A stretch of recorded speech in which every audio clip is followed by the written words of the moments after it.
So we hope that some of these answers would be able to get from these questions.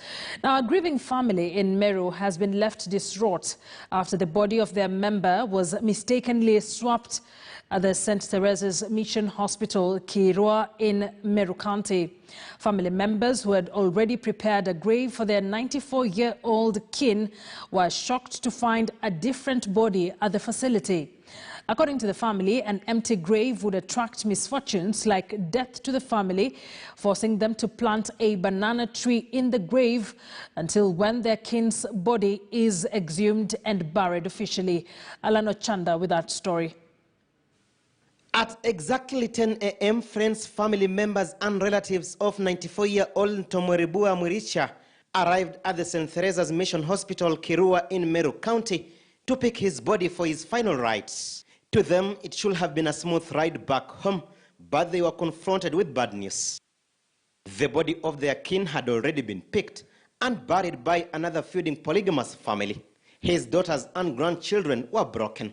Baba yetu tulikuwa tunamkujia ndio tuende tumfumshishe. Sasa kuenda pale kwa mochari kutoka saa 3 sisi tuko hapo tunaongojea tu asaini permit watupatie mwili.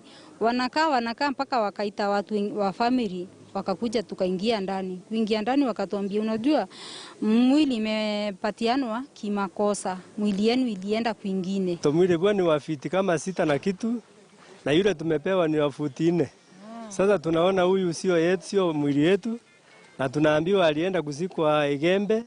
The news compounding their grief, triggering a commotion that saw a contingent of security officers dispatched to contain them, but they were unmoved. Na ile wanatupatia ni kamwili kadogo, kama mtu nyepamba nyeusi. Na watu ni mtu mkubwa kona 90 kilos. Na mpana na ni mtu mrefu na ni mpana. After a day-long standoff, however, the family ceded ground and held a meeting with the hospital management and agreed in writing to have them facilitate the exhumation and eventual delivery of the body to the family for burial. Back home, it was evident the final rites of the deceased were in top gear. Relatives in pensive mode, absorbing the shocking news. The family says the grave cannot stay a single night empty. A banana tree was planted and filled half. Unapochimba shimo ya kushika ule mlikuwa mnapenda ama ule mlikuwa mmetarajia kumshika pale na mjatenda hilo jambo, ni lazima muweke mgomba ya ndizi pale kudhibitisha ya kwamba hata kama hatujapata mwili tuna matumaini. Tungekaa kuweka hiyo mandizi ingekuwa laana kwetu. Tungeruhusu watu wengi kwa familia. This distraught family will now have to wait longer so as to give their 94-year-old patriarch a befitting send-off. And even though they had already prepared the grave for his interment, it could not be left unfilled, lest a misfortune befalls the family, according to their cultural beliefs.